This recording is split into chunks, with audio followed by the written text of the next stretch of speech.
Bienvenidas, bienvenidos sean todos a este webinar titulado Sentencias de la Suprema Corte de Justicia de la Nación relevantes en materia de género, con una ponente y juzgadora ejemplar, a quien aprovecho para agradecerle muchísimo por aceptar esta invitación y porque además es la primera mujer en participar en este proyecto, lo cual me hace sentir todavía más honrada. Y pues me refiero a la doctora Lilia Mónica López Benítez, de quien a continuación leeré una muy breve semblanza curricular. Perdón.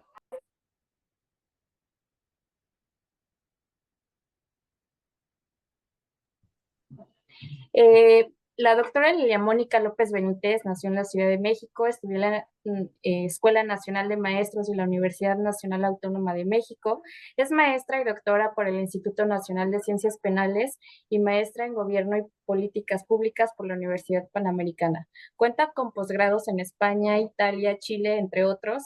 Su desarrollo profesional lo compagina con la docencia, juzgadora con más de 34 años en el Poder Judicial de la Federación y actualmente es consejera de la Judicatura Federal. Bienvenida, doctora, y muchísimas gracias.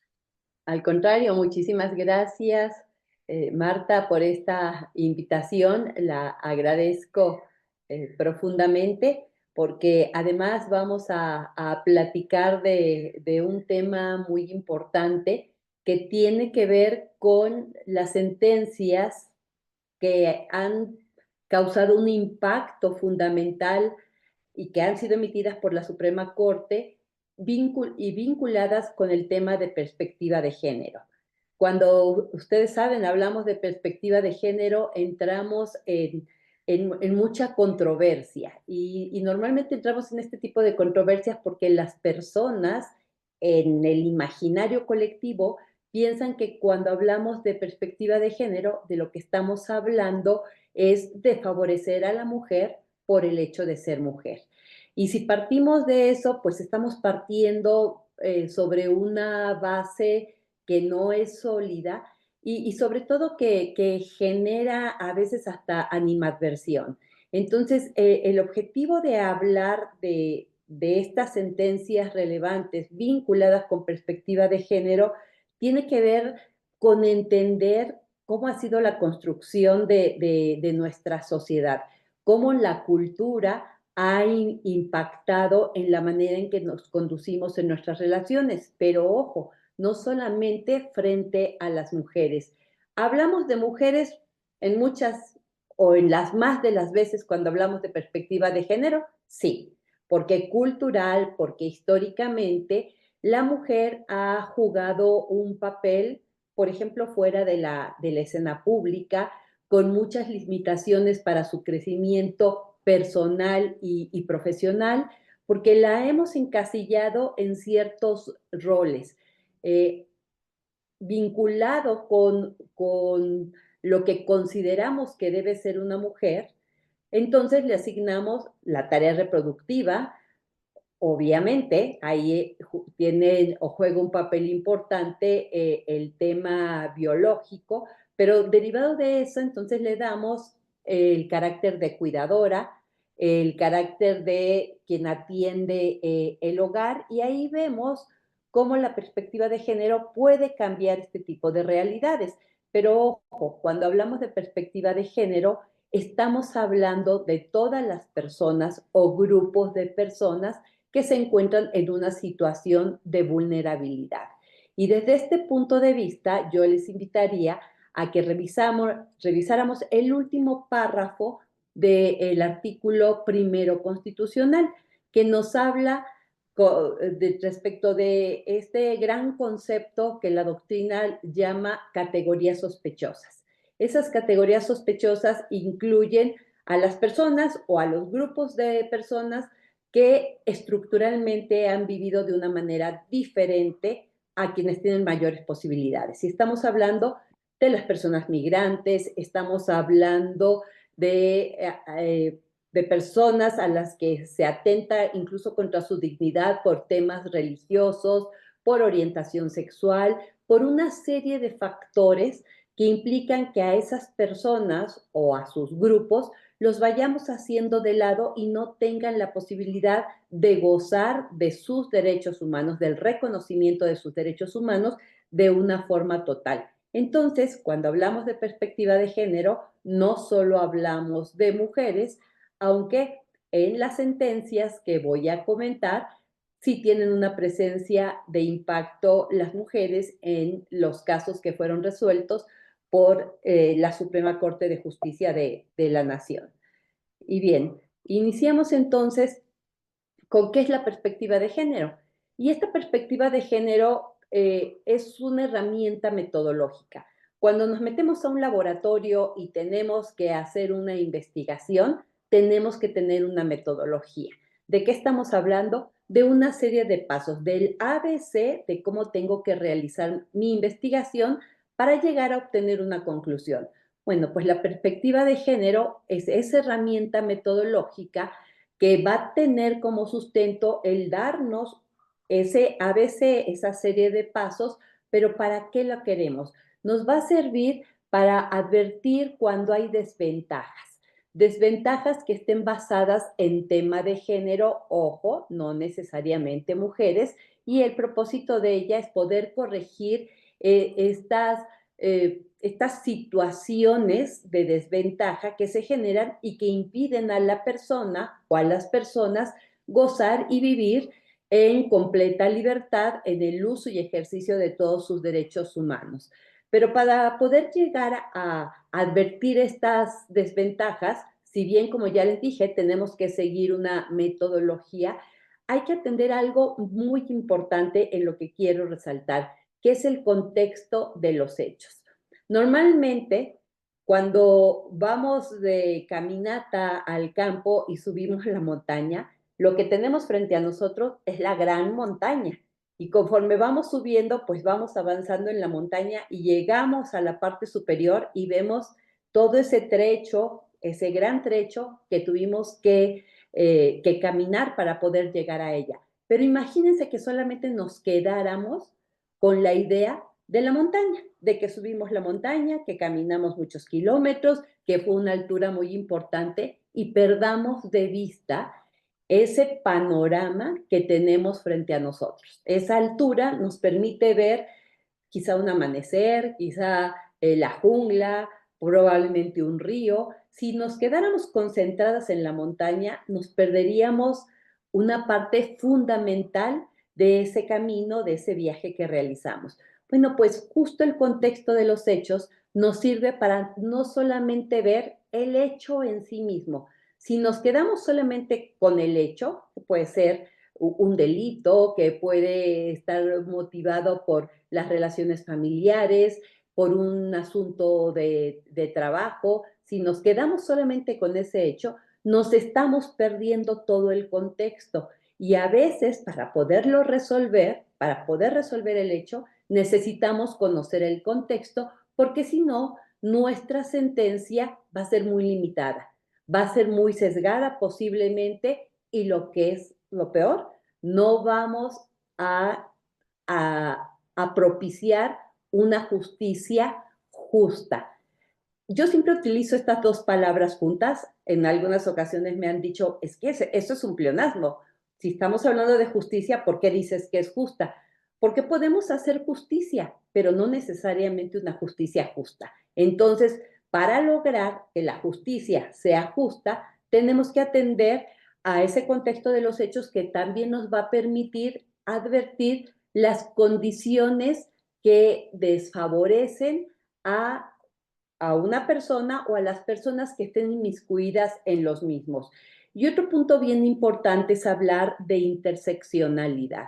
Y también para entender de qué estamos hablando, qué significa este contexto, yo siempre lo explico, perdón, pero de la misma manera. Y digo perdón porque a lo mejor algunas personas ya pudieron haberme escuchado en alguna plática. Es como pararse abajo de la glorieta de San Jerónimo, voltear hacia arriba y ver cómo pasa el segundo piso para el sur, para el oeste, para el occidente, etcétera, para diferentes lugares.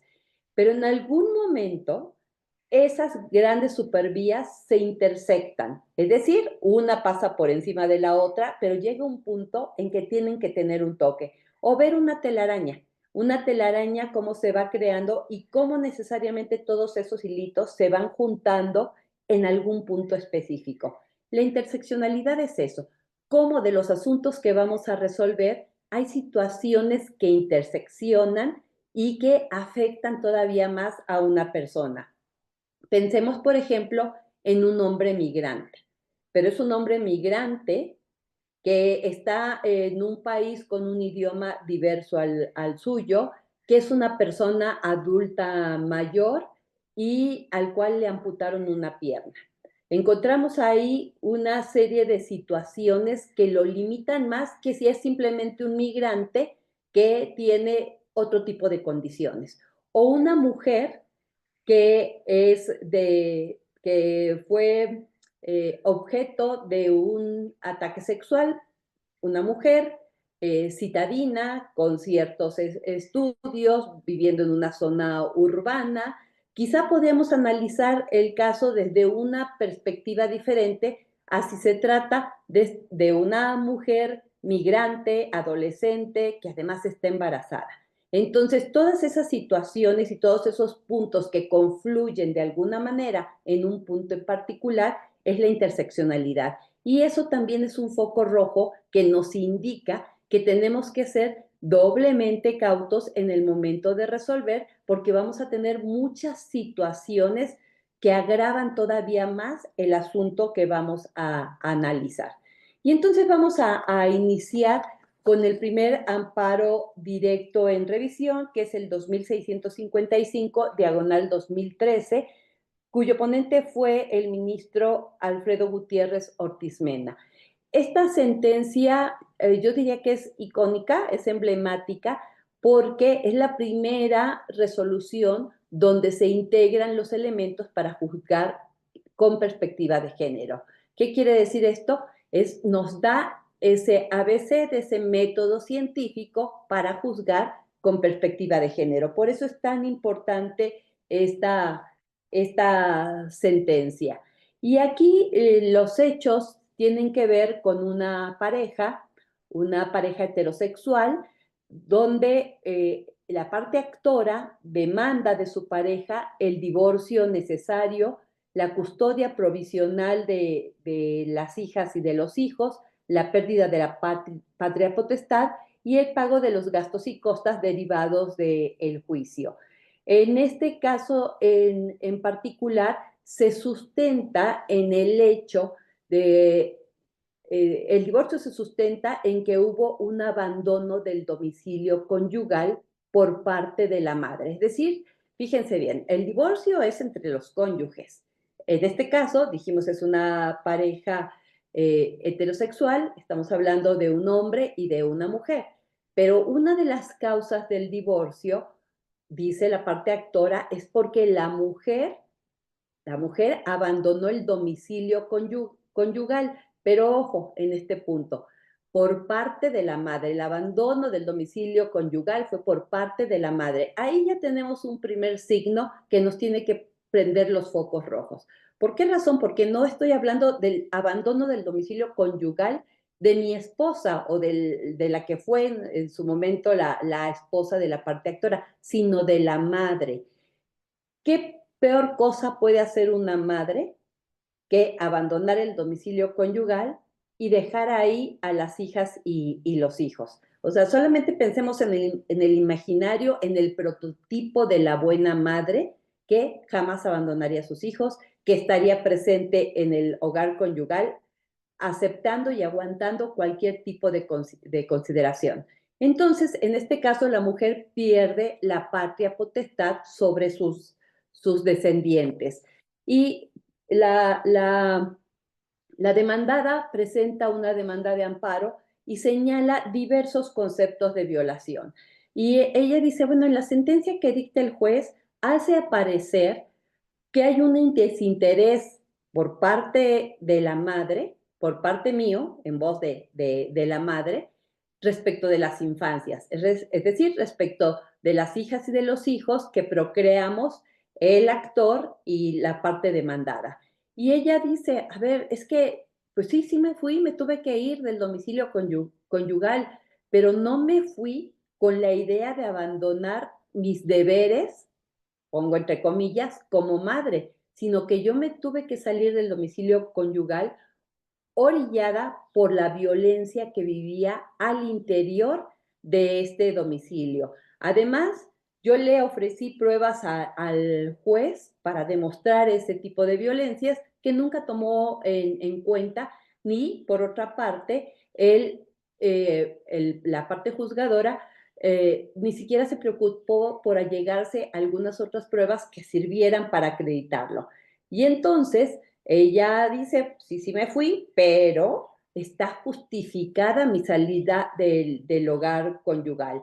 Además, también dice ella en estos conceptos, hubo una omisión de tener en consideración las declaraciones de sus hijas y de sus hijos, y esta omisión influye o lesiona el interés superior de las infancias. Entonces, eso es básicamente lo que señala en su demanda de amparo.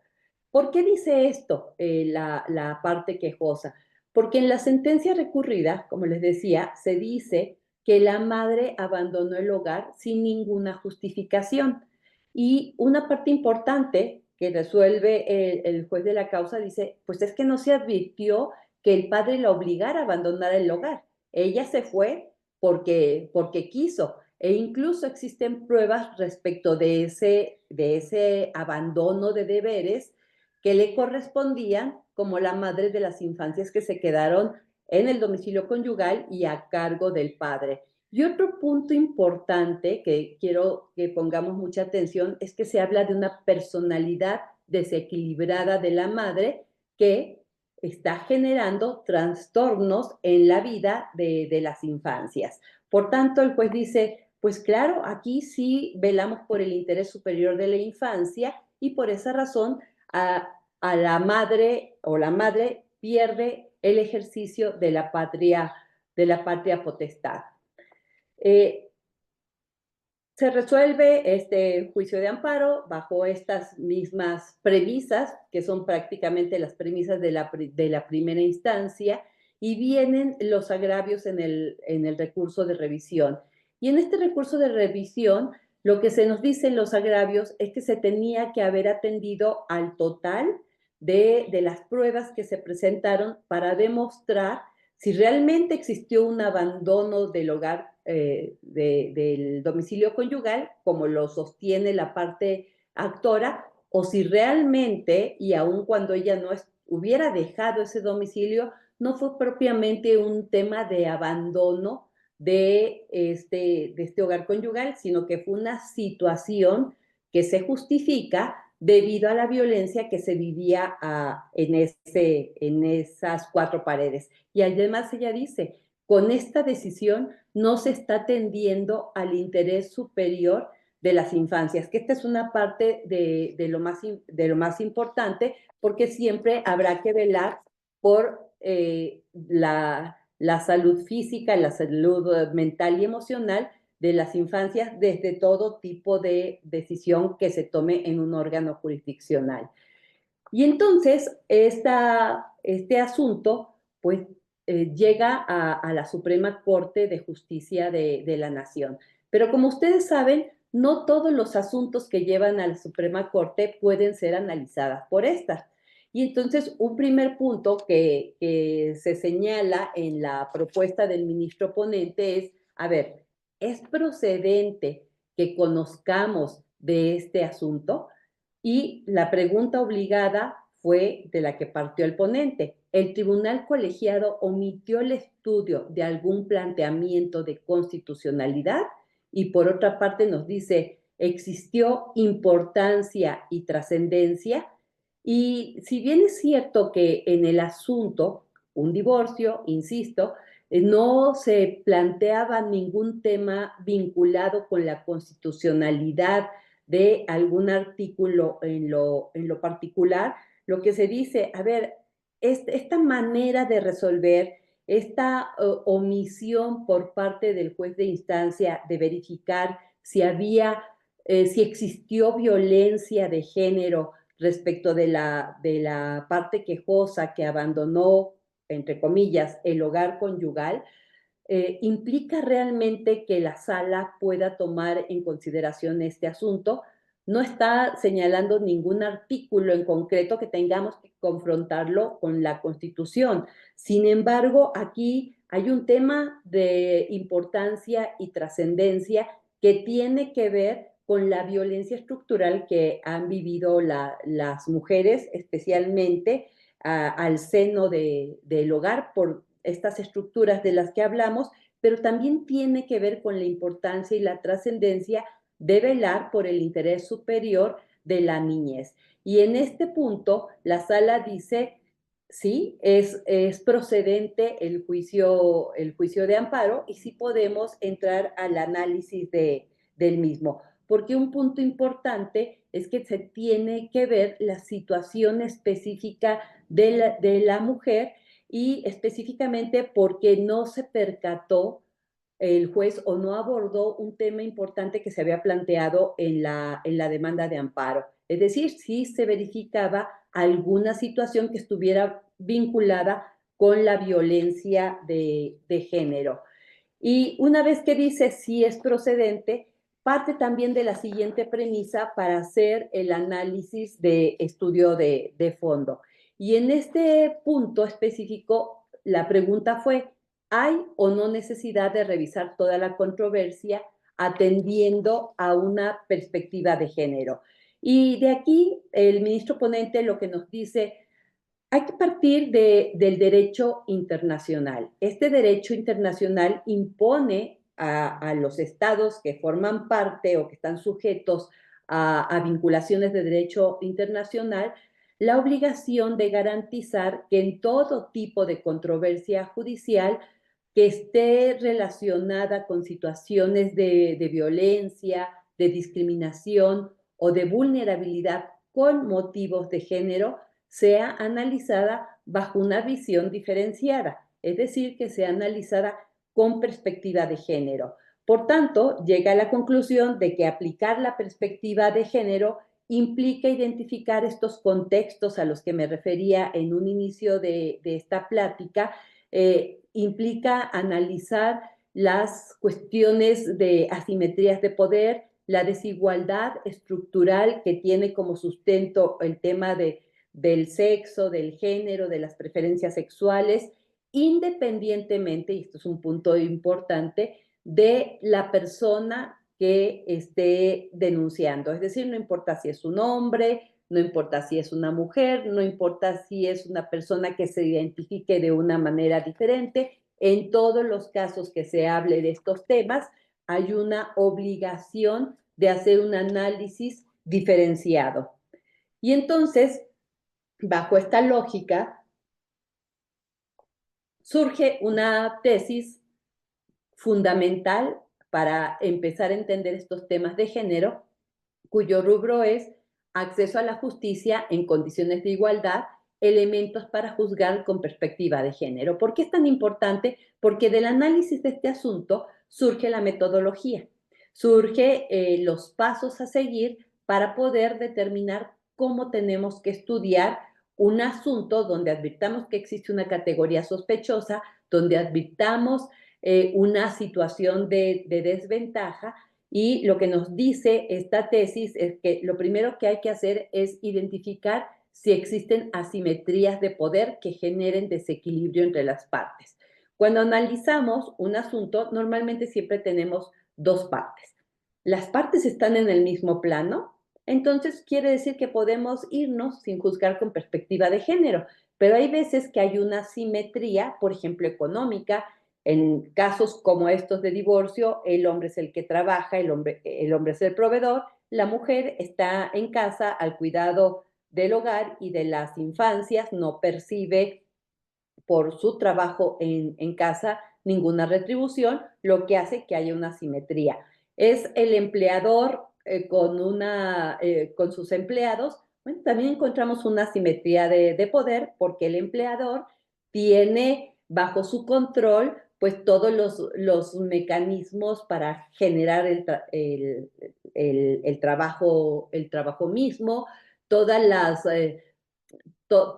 toda la estructura para guardar, por ejemplo, los contratos de trabajo, las condiciones generales del empleo, y normalmente el trabajador pues está en una desventaja porque solamente aporta su fuerza de trabajo. En fin, entonces lo primero que tenemos que ver es si en el caso que tengamos para resolver existe alguna simetría de poder. Luego nos dicen, hay que cuestionar los hechos y valorar las pruebas, ojo, sin prejuicios ni estereotipos de género. Cuestionar los hechos y valorar las pruebas, pues ustedes me podrán decir, eso lo hacemos todos los días en un órgano jurisdiccional, pero qué difícil es analizarlas sin prejuicios ni estereotipos de género. ¿Por qué resulta difícil? Porque hemos crecido imbuidos en una sociedad que ha naturalizado los roles, los estereotipos, donde al naturalizarlos ni siquiera nos damos cuenta. No nos damos cuenta que esta manera de actuar genera situaciones que ponen en un rango de desventaja a otras personas, porque pensamos que eso es lo normal. Y como lo es lo normal, no solamente vivimos bajo esos estándares, sino que vamos reproduciendo ciertas conductas. Entonces, lo primero que tenemos que hacer como personas, aunque no tengamos un asunto que resolver, es empezarnos a cuestionar una serie de cosas. Llega la mujer a la casa cansada, a lo mejor la pareja está cómodamente sentada viendo la televisión y tiene que llegar con la compra, a cambiarse los zapatos, a preparar la comida, a meter, a bañar al niño o a la niña, y la otra persona solamente está esperando que le llamen para ir a cenar. Eso a lo mejor es algo normal porque así se nos ha enseñado, pero tenemos que empezarnos a cuestionar ese tipo de situaciones tan, insisto, normalizadas. Y como esa podríamos poner muchísimos ejemplos. A veces en los camiones traen esos espectaculares donde, sobre todo, por ejemplo, ahorita que estamos a un paso del 10 de mayo, a la mujer feliz en la cocina con la olla express que le acaban de regalar. Eso está reproduciendo este tipo de estereotipos, de roles, que si no los empezamos a cuestionar va a ser muy difícil identificarlos en un asunto donde tengamos que presentar un proyecto de sentencia. Es cierto que a las partes les corresponde ofrecer sus pruebas, pero cuando estas pruebas versan sobre situaciones de violencias estructurales, de roles, de todo lo que esté vinculado con perspectiva de género, la persona juzgadora puede ordenar este tipo de probanzas para identificar el contexto en que se están desarrollando los hechos. Y esto no implica que haya un desequilibrio entre las partes, porque estas pruebas tienen un objetivo muy específico, es decir, no va para confrontar los hechos o para tratar de probar o refutar los mismos, sino que tienen que ver con la identificación de contextos y de las situaciones específicas en esa relación donde hay una simetría de poder. Cuestionar la neutralidad del derecho. Esto también es bien difícil, porque, por ejemplo, si nosotros vemos el artículo 4 que dice que el hombre y la mujer son iguales ante la ley, pues en teoría es una norma perfectamente construida. ¿Qué pero le ponemos? El hombre y la mujer son iguales ante la ley. Eso desde la formalidad, pero en la realidad podríamos cuestionar esa norma, o a lo mejor no la norma en sí misma, sino la manera en que vamos a operar la norma para tomar ciertas decisiones. Y así podemos encontrar muchísimas normas que aparentemente no causan ningún daño. Recordemos, por ejemplo, que antes solamente las mujeres trabajadoras, las madres trabajadoras, podían llevar a sus hijas e hijos a los centros de desarrollo infantil de la fuente de trabajo. Los hombres no podían. ¿Por qué razón no podían los hombres? Pues porque desde las concepciones que tenemos, si es un padre, quiere decir que tiene una esposa, que es la madre de sus hijas e hijos, y es la que se tiene que quedar a cuidar a las infancias. Entonces, veamos cómo las normas aparentemente neutras, si no las analizamos con una perspectiva diferente, no van a remediar la situación que tenemos que resolver. Aplicar los estándares de derechos humanos, pues esto es más que obvio, no solamente para este tipo de asuntos. Y evitar lenguaje basado en estereotipos y procurar el lenguaje incluyente. Esto también ha sido muy criticado, el tema del lenguaje, pero realmente a lo mejor ha sido criticado cuando cuando pertenecemos al grupo mayoritario donde siempre hemos estado, donde siempre esas personas han estado incluidas. Pero cuando no es así, utilizar la palabra, nombrarla, hacer visible a cada persona como quiera que se le nombre, tiene un significado muy importante en la dignidad de la propia persona. Y esto es lo que podemos rescatar de esta primera sentencia. La que viene es el amparo directo en revisión 4811, diagonal 2015, y este nos habla sobre la aplicabilidad y la metodología para juzgar con perspectiva de género.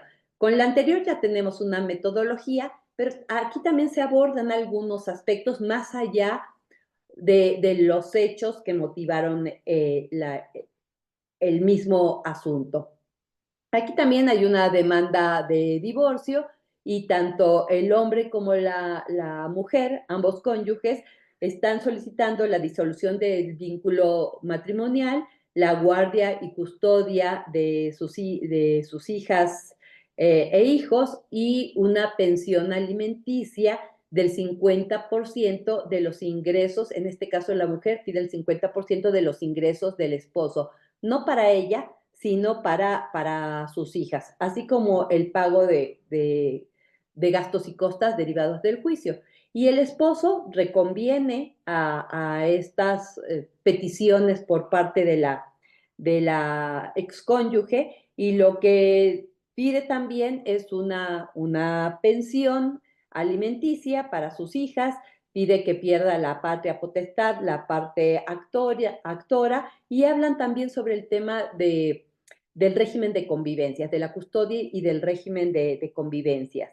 En la sentencia de primera instancia se establece una pensión alimenticia del 10% a cargo del hombre, además de pagar las escuelas, el crédito hipotecario, los gastos médicos.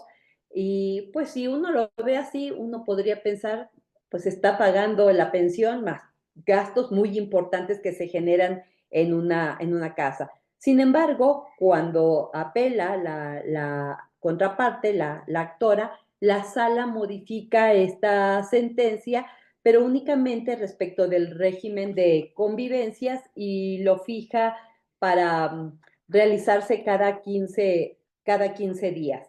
En este caso en particular se presenta una demanda de amparo. Y aquí lo que se dice es la madre, es la que presenta la demanda de amparo, y ella dice que el Código Civil del Estado de México viola lo dispuesto por el artículo primero constitucional porque prescinde de las vías necesarias para que se detecten circunstancias o distinciones estructurales que lo que hacen es perpetuar violaciones de derechos humanos en virtud de la identidad sexogenérica de las personas. Además dice que se transgredieron los derechos a la igualdad y a la discriminación, porque dice, a ver, las dos partes que conformaban el matrimonio no estábamos en una misma situación de igualdad en el contexto en el que se desenvolvió nuestra vida conyugal.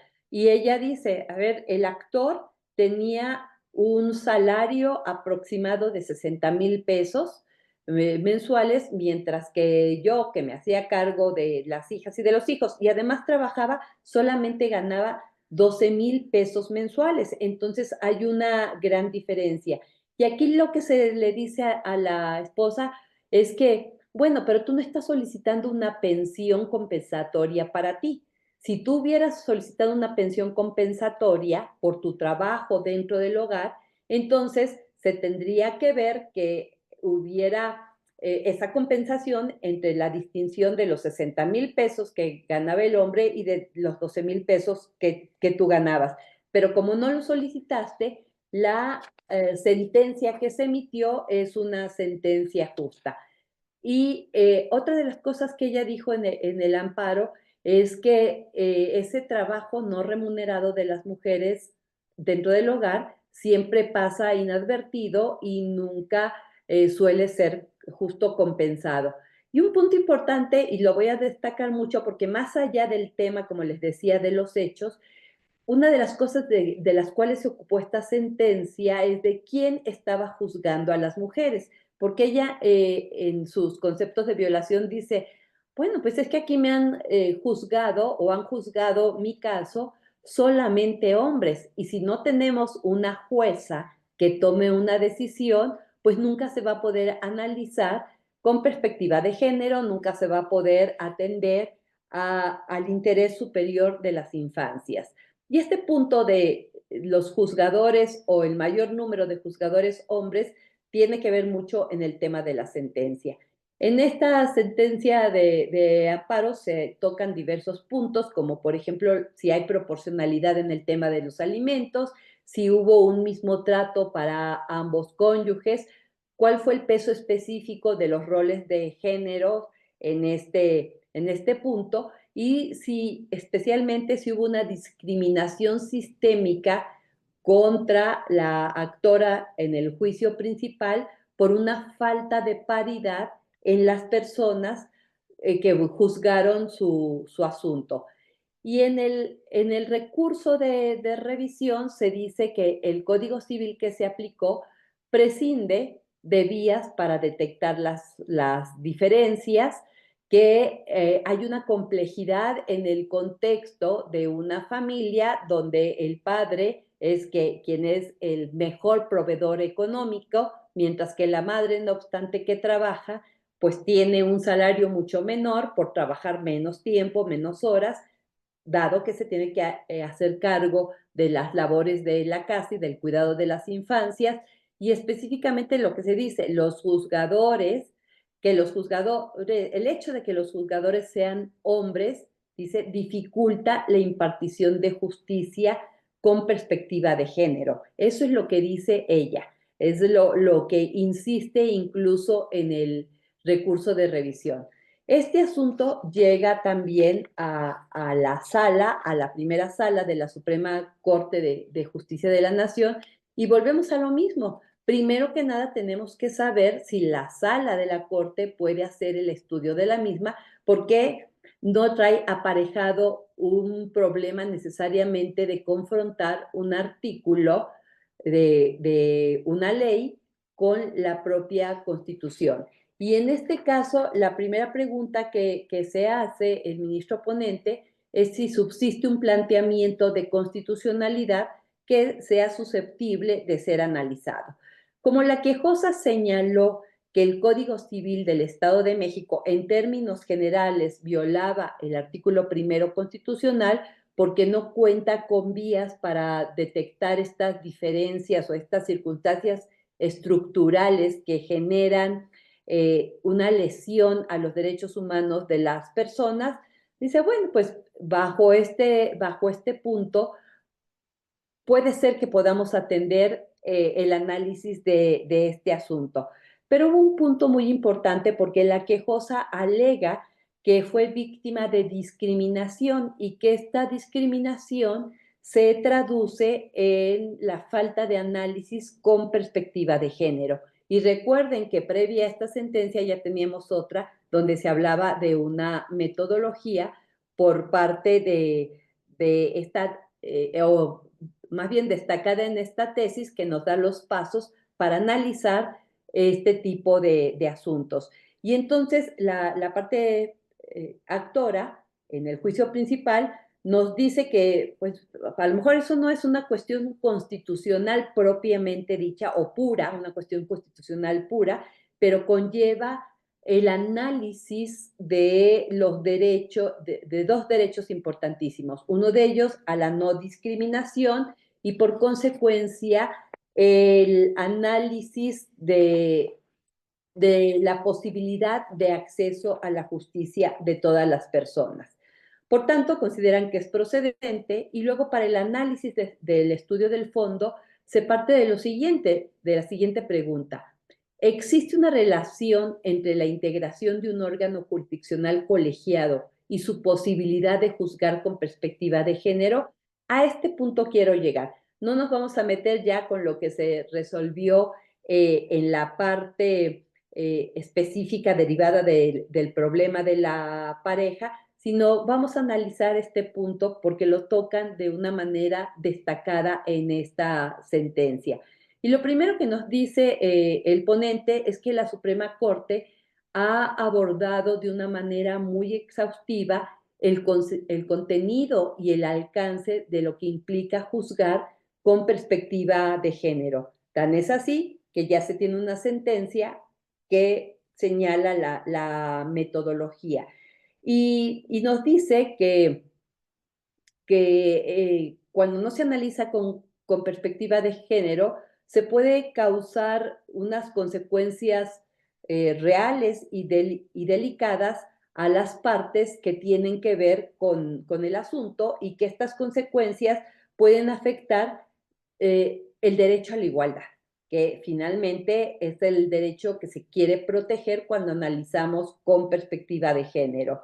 Sin embargo, cuando ya empieza a tocar el tema específico de si la manera en que se integran los órganos jurisdiccionales, mayoritariamente por hombres, esto genera un impacto sustantivo en la resolución de los asuntos. Y lo que nos dice esta sentencia es que todas las personas juzgadoras, con independencia de si son hombres o si son mujeres, tenemos una obligación y esta obligación implica juzgar con perspectiva de género. Entonces, si partimos de esta primera premisa, no podría haber una distinción entre si me juzga un hombre o si me juzga una mujer, porque todas las personas juzgadoras tenemos que partir de esta obligación.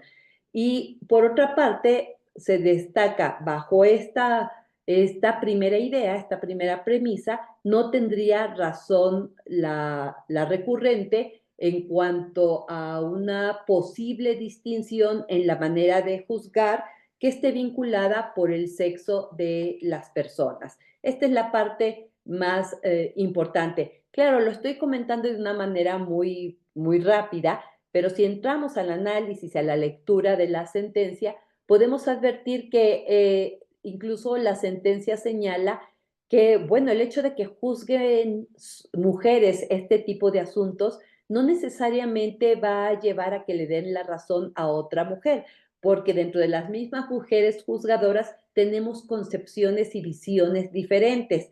Pero si esas concepciones y visiones, al igual que los hombres, las aterrizamos en esta metodología, entonces esa obligación de juzgar con perspectiva de género ni es aleatoria ni es discriminatoria porque tendremos que seguir un patrón específico para este análisis. Bien, vamos con otra sentencia muy importante, que es un amparo directo en revisión 852-2017, que se le conoce como la sentencia que aborda el tema de la comaternidad y el reconocimiento voluntario de hijas e hijos de parejas homoparentales.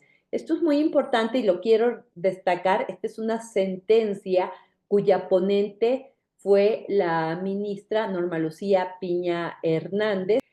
En este caso, los hechos, hay una pareja homosexual conformada con dos mujeres que viven en Aguascalientes y que piden al Registro Civil de Aguascalientes la autorización para contraer matrimonio. La directora del Registro Civil les dice pues que esto no es posible porque el matrimonio solamente puede llevarse a cabo entre parejas heterosexuales, es decir, entre una mujer y un hombre. Ellos promueven un juicio de amparo y mientras este está en trámite, una de ellas da a luz a un niño. En ese inter se resuelve el juicio de amparo donde se constriñe al director del registro civil a que case a esta pareja, se les concede el amparo y protección de la justicia federal para estos efectos, se casan y una vez que ya están casadas, lo que ellas quieren ahora es registrar a su hijo y acuden nuevamente con la directora del registro civil a que una de ellas, la que no dio a luz, reconozca al niño. Y la directora le dice, pues que eso no es posible porque ese niño no puede ser hijo de ambas personas, de ambas mujeres. Necesariamente tiene que existir un hombre con quien se haya concebido al menor o algún otro método al efecto, pero siempre se parte de que el padre tiene que ser necesariamente el padre biológico y tiene que ser un hombre. Respecto de este punto, también presentan una demanda de amparo. Y en esta demanda de amparo señalan diversos conceptos de violación. Uno de ellos es que el artículo 384 del Código Civil de Aguascalientes viola el principio de igualdad y de no discriminación. Y ellas aluden que el derecho de registrar a las hijas y a los hijos es un derecho de todo tipo de familias, porque la familia tradicional, como la hemos concebido o la concebimos durante mucho tiempo, conformada por un hombre, una mujer y las hijas y los hijos que deriven de este matrimonio, pues es una familia que ya fue superada por mucho y que ahora la protección es para todo tipo de familias. Y ellas aluden que si no hay este derecho, que si no se les otorga este derecho, entonces no se protege a la familia ni se le permite un desarrollo real, un desarrollo efectivo con todo lo que esto implica y que además está partiendo de la orientación sexual de las mujeres como una categoría sospechosa, lo que priva, en este caso a su hijo, de una protección judicial por parte del Estado como integrante de un núcleo familiar. Y este es, creo que uno de los puntos más importantes, porque lo que dicen es que se está vulnerando el interés superior de la infancia. La sentencia del juez de distrito niega el amparo a las quejosas y el juez de distrito parte de un tema de lo más importante en el derecho civil, que es el tema de la filiación, pero con un contenido muy restringido porque él lo que dice, a ver, el tema de la filiación es de naturaleza biológica. Y si no se parte o no se da esta vinculación biológica, entonces la madre que quiere reconocer al hijo de la otra, pues no puede tener el derecho a esta filiación porque su interpretación es muy limitada a una interpretación teleológica, a una interpretación de carácter sistemático. Y bien, si dice que es muy importante proteger el interés superior de las infancias. Esto es un derecho dirigido a las infancias, pero no es una facultad del padre y de la madre. ¿Qué quiere decir con esto? A ver, yo juez voy a proteger a las hijas y los hijos, pero ustedes, en este caso dos madres, pues no tienen ese derecho, por tanto, no pueden venir a exigir que una de ustedes registre a ese niño como si fuera un hijo biológico. Y ellas lo que dicen, caramba, si se reconoce la adopción por parejas homosexuales, ¿cómo es posible que en este caso, si yo como madre quiero reconocer al hijo de mi esposa, no lo puede hacer? Esto, dicen, afecta el derecho de igualdad y más allá de eso va a afectar un derecho muy importante del menor, que es el derecho a la identidad, el derecho a saber quiénes son sus progenitores, sus ascendientes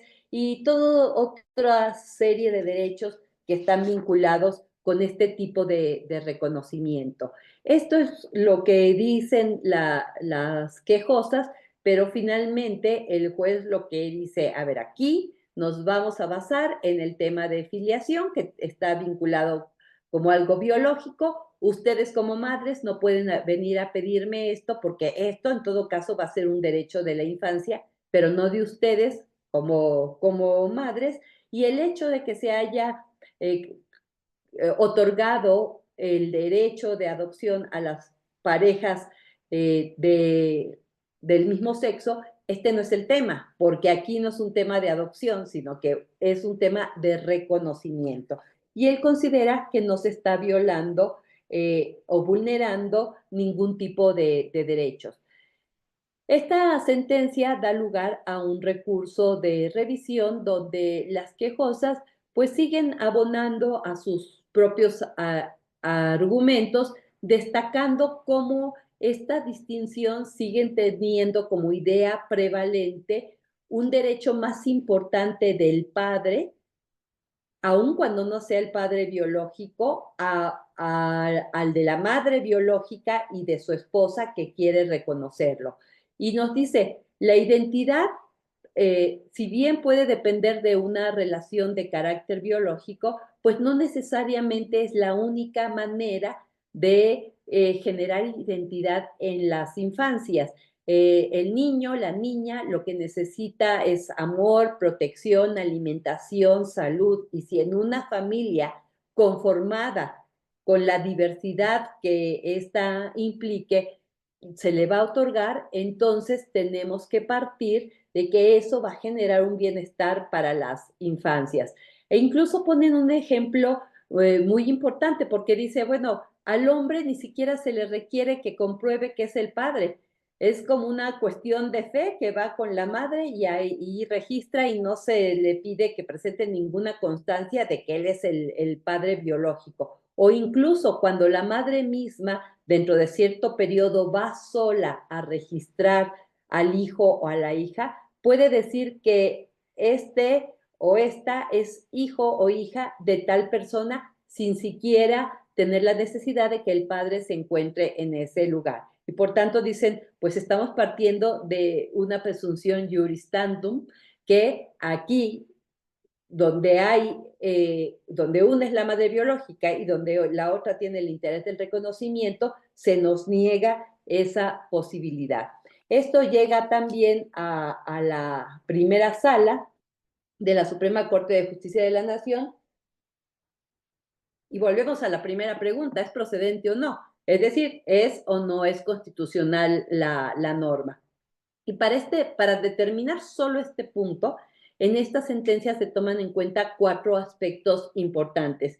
El primero de ellos nos dice la sentencia, hay que considerar ciertas pautas en relación con el interés superior del menor. Y nos dicen, no solamente es un principio, sino que es una pauta interpretativa que entraña que todas las actuaciones y todas las decisiones que se tomen respecto de las niñas, niños y adolescentes, siempre tienen que buscar su mayor beneficio. Entonces, si partimos de eso, podemos entrar al estudio del fondo porque va a ser en beneficio del niño que se pretende registrar. La segunda consideración fue el derecho a la identidad respecto de menores en cuanto a su vinculación con la filiación, es decir, el interés superior del menor. Y aquí nos dicen que la filiación es un derecho indispensable para las infancias. ¿Por qué razón? Porque esto configura su individualidad. Es decir, se parte de un autoconocimiento y de una construcción de la propia imagen cuando uno sabe de dónde viene, cuando uno conoce cuáles son sus raíces, entonces podemos construir nuestro propio autoconocimiento y nuestra propia imagen. Por eso es necesario que existan vínculos de la persona, del niño, la niña o el adolescente con la familia, porque de esta manera va a tener esa misma vinculación con la sociedad y con el Estado mismo. Por tanto, dice la sala, La filiación es un vínculo jurídico que existe entre dos personas, que es el descendiente y es el ascendiente, y que puede darse desde un punto de vista como una consecuencia biológica, pero también puede darse a través de actos o de hechos jurídicos. Entonces, esta es la segunda parte que destaca, y desde este punto también habla de la identidad de las personas, y nos señala que incluso la Corte, en una acción de inconstitucionalidad identificada con el número 2/2010, se establece que hoy en día no podemos hablar de un solo modelo de familia como si fuera la familia ideal, una familia heterosexual, donde la finalidad, entre comillas, era la procreación, sino que se tiene que ver a la familia como una realidad social. Y al verla desde este punto de vista, entonces la familia se puede conformar de diversas maneras. Y de aquí parte para el tercer punto que analiza, que es el derecho a la igualdad y no discriminación con las uniones de familia de parejas del mismo sexo. Y aquí lo que nos dice la sala es que la Constitución protege a todo tipo de familias, y esa protección es para todo tipo de efectos. Y señala que las uniones de familias que son homosexuales están exactamente en una misma condición o en un mismo equilibrio, en un mismo plano con las familias que son heterosexuales. Por tanto, esa nueva realidad social implica que este tipo de familias puedan tener una vida familiar como cualquier otra, tengan derecho a una vida privada y, por supuesto, tengan derecho al reconocimiento de sus descendientes. Y de aquí nos empieza a hablar de este derecho a la igualdad y no discriminación que debe existir respecto de las uniones familiares de parejas del mismo sexo.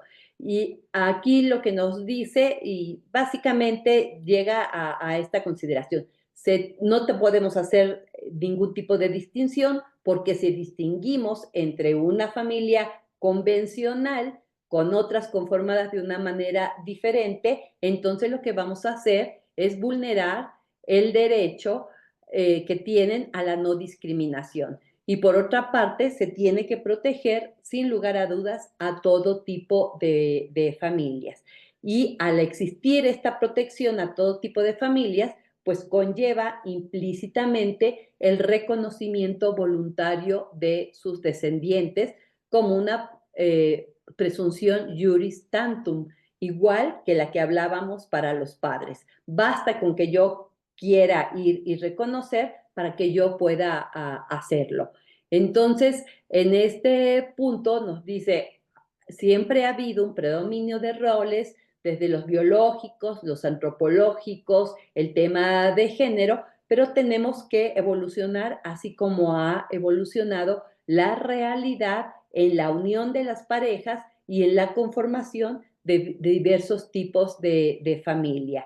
Y entonces a lo que llega es que cuando analicemos este tipo de asuntos eh, que son diversos, tenemos que, diversos a las realidades que juzgamos o a las realidades que naturalmente hemos ido aceptando, tenemos que hacerlo con una justificación muy robusta. Y aquí, para esta justificación robusta, se habla de muchos temas importantes, como es el derecho a la identidad, el derecho a la igualdad y no discriminación, y especialmente a la protección de la familia. Y de aquí surge este concepto de comaternidad. Esta es la importancia de este asunto. Y, por tanto, consideró que el artículo del Código Civil del Estado de Aguascalientes es inconstitucional porque limita, porque veda el derecho de las personas de los matrimonios del mismo sexo al reconocimiento de los hijos en situaciones como esta que acabamos de destacar. Y finalmente vamos a hablar de otro tema muy importante, que es el amparo directo en revisión 1284, diagonal 2015, que habla de la perspectiva de género y del feminicidio. Esta sentencia también fue ponente el ministro Alfredo Gutiérrez Ortiz Mena. Y aquí el problema jurídico versa en verificar si el Ministerio Público que intervino en la investigación de la muerte de una joven de San Luis Potosí, de nombre Carla Pontigo, realmente cumplió con todos los estándares constitucionales y convencionales cuando se trata de violencia de género y si además cumplió con todas las obligaciones que le correspondían para generar el verdadero acceso a la justicia de las víctimas. En este caso, Carla Pontigo trabajaba en un bar en el estado de San Luis Potosí y fue encontrada gravemente herida tras escucharse el estruendo provocado por la rotura de un vidrio de la cocina cercana a la oficina donde se encontraba el gerente de esta negociación. De inmediato fue trasladada al hospital. Carla tenía ya prácticamente la amputación de una pierna, diversas heridas y falleció de una hemorragia generalizada. A raíz de su muerte, de inmediato se donaron los órganos y se iniciaron las investigaciones por parte del Ministerio Público. Pero, ¿qué pasa en la escena del crimen? Pues esta escena fue manipulada, se lavaron los pisos, es decir, no se protegió conforme a la cadena de custodia que correspondía en todos estos aspectos. Entonces se inicia la investigación y la madre y el hermano de Carla Pontigo solicitan formalmente al Ministerio Público que les reconozca la calidad de coadyuvantes en la investigación, además de que le piden tener acceso al expediente de investigación, que sean notificados de todas las actuaciones y que se les otorgue copia de todas las actuaciones. El Ministerio Público es omiso en estas peticiones de los familiares de Carla y esto da lugar a que se presente un primer juicio de amparo. La madre y el hermano de Carla promueven el juicio de amparo indirecto contra actos y omisiones del Ministerio Público. El juez de distrito consideró que algunos de los actos ya no existían porque ya se le había dado acceso, se les había otorgado acceso al expediente, se habían respondido algunas de sus peticiones. Sin embargo, desde otro punto de vista, concedió el amparo a la parte quejosa para que el Ministerio Público les diera una contestación formal a todas sus peticiones y les permitiera consultar el expediente, amén de que también les diera las copias que habían solicitado. El Ministerio Público, en su actuación, ejerció acción penal contra el gerente de la negociación como probable responsable del delito de homicidio culposo, considerando que en la negociación no se había tenido los cuidados para identificar las áreas peligrosas de la negociación, como pueden ser unas puertas de cristal. Esto da lugar a que se presente una segunda demanda de amparo y la madre y el hermano de la víctima directa insisten en que hubo una omisión de reconocerle su carácter como víctimas indirectas de la conducta ilícita, que no se le notificaron las actuaciones, que no se les admitieron su prueba y especialmente ellos señalan que se les pusieron muchos obstáculos para conocer la verdad, para conocer la realidad de lo que pasó en ese bar el día de los hechos.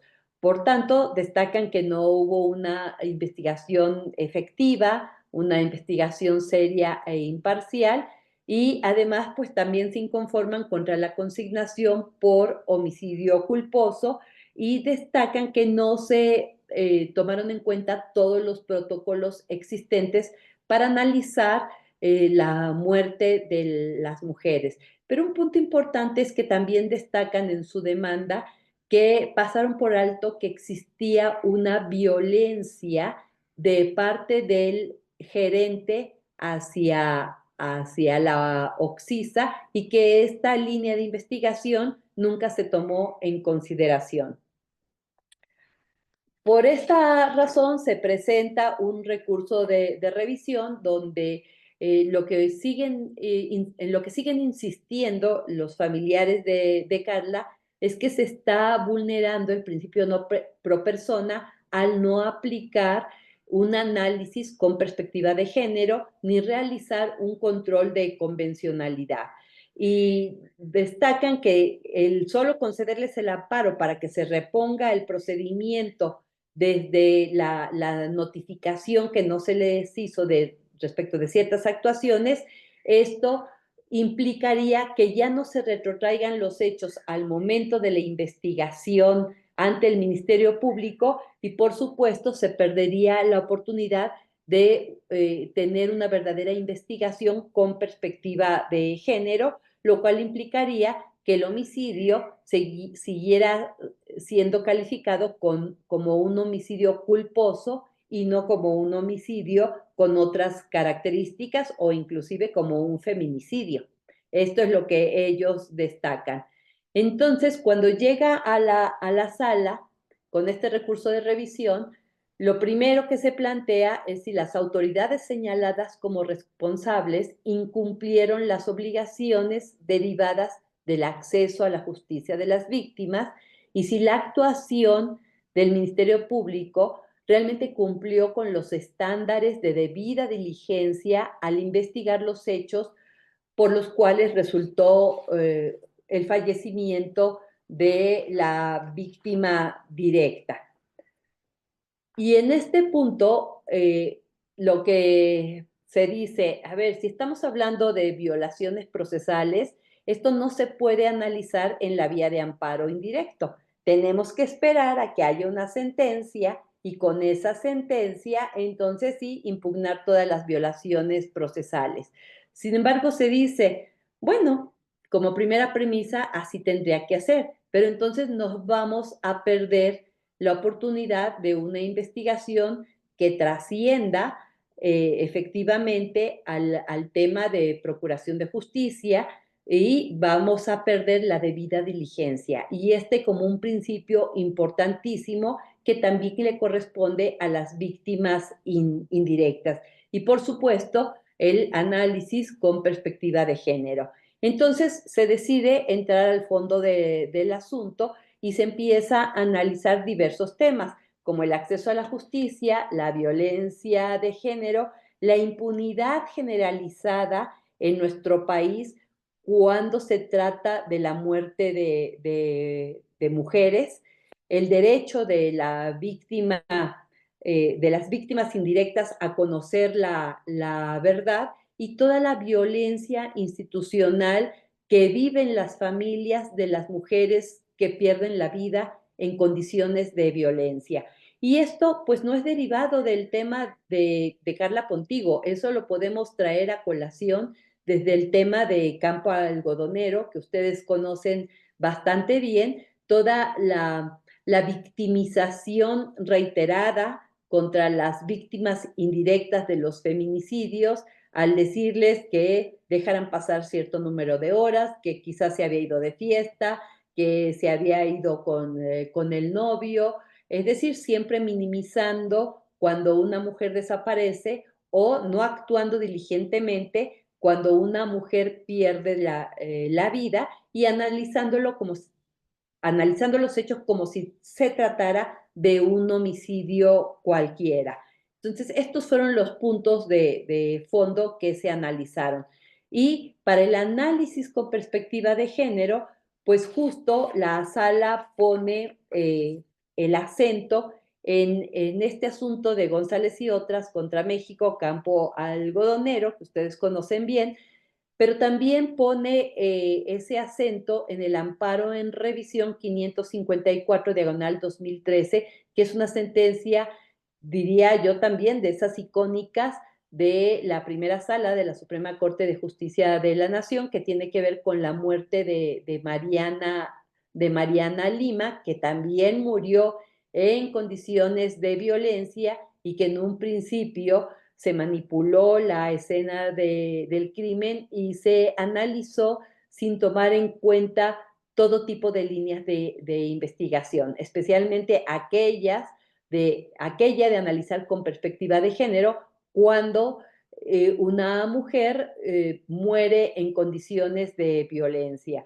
Y otro punto, el analizar esos contextos a los que nos hemos referido, ese panorama que está más allá del hecho mismo, como un contexto objetivo, es decir, que pasa, por ejemplo, como un contexto objetivo en nuestro país, sabemos que muchas mujeres desaparecen en este país y que posteriormente son encontradas tiradas en la vía pública, muertas y con lesiones visibles, por ejemplo, en los senos o en la zona vaginal. Es decir, están mandando un mensaje respecto de la muerte de esa mujer. Y el contexto subjetivo que tiene que ver con la persona misma.